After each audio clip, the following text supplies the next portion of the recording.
બોટાદ જિલ્લાના બરવાડા તાલુકાનું વહિયા ગામ કે જે ગામમાં 3000 લોકોની વસ્તી છે તેમજ ગામમાં 2 બૂથમાં કુલ 1400 જેટલા મતદારો પણ છે. આ ગામમાં પ્રવેશ કરવા માટે ગામના એકમાત્ર મુખ્ય માર્ગ પર વચ્ચે હિરણ નદી પસાર થાય છે, જે નદી પસાર કરીને જ ગામમાં પ્રવેશ કરી શકાય છે. ચોમાસા સમયે 4 થી 5 મહિના સતત પાણી ભરેલું રહેતું હોય, જેના કારણે ગામમાં અવરજવર બંધ થઈ જાય છે. ગામમાં પ્રવેશવામાં કે ગામમાંથી બહાર જવામાં મુશ્કેલી પડે છે. છેલ્લા ઘણા વર્ષોથી આ સમસ્યાના કારણે ગ્રામજનો દ્વારા તાલુકા વિકાસ અધિકારી, જિલ્લા વિકાસ અધિકારી, કલેક્ટર, ધારાસભ્ય, સાંસદ અને મુખ્યમંત્રી સુધી અનેક મૌખિક અને લેખિત નદી પર પુલ બનાવવાની માંગ સાથેની રજૂઆતો કરવા છતાં કોઈ નિકાલ ન થતો હોય, જેને લઈ ગ્રામજનોમાં રોષ જોવા મળ્યો છે. હાલમાં ગ્રામજનો દ્વારા ગામમાં ચૂંટણીનો બહિષ્કાર, પુલ નહીં તો મતદાન નહીં, કોઈ પણ રાજકીય વ્યક્તિઓએ ગામમાં પ્રવેશ ન કરવો કે સભા કરવી નહીં કે પ્રચાર કરવો નહીં સહિત ઠેર ઠેર બેનરો લગાવી બહિષ્કાર કર્યો છે. મોટી સંખ્યામાં ગ્રામજનો નદીના પુલ પર એકઠા થયા હતા અને મતદાન નહીં કરવા જણાવ્યું હતું. ત્યારે આગામી તમામ ચૂંટણીઓમાં જ્યાં સુધી પુલ ન બને ત્યાં સુધી મતદાનનો બહિષ્કાર કરવા નહીં, તેમજ ગામમાં રાજકીય વ્યક્તિઓનો પ્રવેશ અને પ્રચાર સભા કરવા દેવામાં નહીં આવે તેવું ગ્રામજનોએ જણાવ્યું હતું. મારું ગામ વૈયા, નામ કરણસિંહ દાનુભા રાઠોડ. હું આ સકડો ચલાવું છું. આ પુલ નથી બનતો. પુલ બને નકરા રોદા છે, પાણીમાં નકરા ખાડા પડી જાય. મારી પર ટેમ્પો નાખવી સકડો એટલે બેરિંગો વ્યા જાય છે, પ્લેટું ભાંગી જાય છે. ખર્ચો બધો આમાં વ્યો જાય, જે કાંઈ ભાડા આવે આમાં વ્યા જાય છે.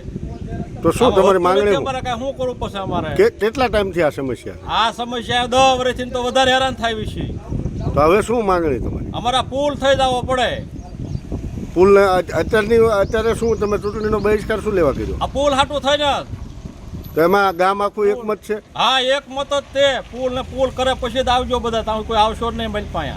ડાબસરા રમેશભાઈ ડુંગરશીભાઈ, ગામ વૈયા, તાલુકો બરવાડા, જિલ્લો બોટાદ. અમારી એક જ માંગ, સરકાર પાસે એક જ માંગ છે કે વૈયા ગામની અંદર પ્રવેશોના મુખ્ય માર્ગ ઉપર પુલ બનાવવા બાબત. આ બાબતે અમે સરકારશ્રીમાં તમામ વિભાગની અંદર લેખિત અને મૌખિક અરજીઓ વારંવાર કરવા છતાં આજ દિન સુધી અમારા પ્રશ્નનું કોઈ નિરાકરણ આવેલ નથી. જેથી અમે આવનાર સ્થાનિક સ્વરાજ્યની તમામ ચૂંટણીનો વૈયા ગામ સમસ્ત બહિષ્કાર કરીએ છીએ. બહિષ્કાર તો આપ કરો છો, પણ આ સમસ્યા કેટલા ટાઈમથી છે અને આને લઈને કેવી તકલીફ પડે? સમસ્યા અમારી ઘણા વર્ષોથી છે. જ્યારથી ગામ વસાણું ત્યારથી આ સમસ્યા છે અને અમે બહુ બધાને લેખિત મૌખિક રજૂઆત કરેલ છે. અમારા પ્રશ્નનું કોઈ નિરાકરણ થયેલ નથી. કોને કોને રજૂઆત કરી? માન્ય શ્રી તાલુકા વિકાસ અધિકારી શ્રી બરવાડા, પ્રાંત અધિકારી શ્રી બરવાડા, કલેક્ટર સાહેબ શ્રી બોટાદ, ડીડીઓ સાહેબ શ્રી બોટાદ, ધારાસભ્ય શ્રી ધંધુકા, સંસદ સભ્ય શ્રી ચંદુભાઈ શિહોરા સાહેબ, મુખ્યમંત્રી શ્રી ગુજરાત રાજ્ય. તો આને લઈ કોઈ જવાબ આપને અત્યાર સુધી મળ્યો કે કેમ? નહીં, મુખ્યમંત્રી કાર્યાલય સિવાય કોઈ પણ જગ્યાએથી જવાબ મળેલ નથી. તો હવે તમારી શું માંગણી શું?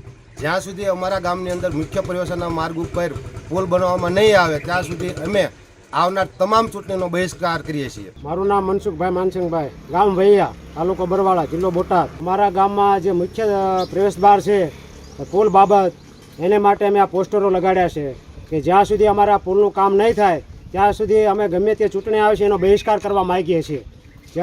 ત્યાં સુધી અમે એક પણ વોટ નહીં દઈએ.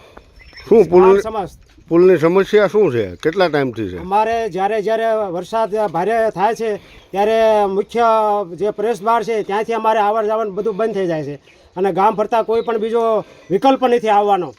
અને આ ઘણા વર્ષોથી, એટલે કે લગભગ 15-20 વર્ષથી અમારી આ સમસ્યા છે.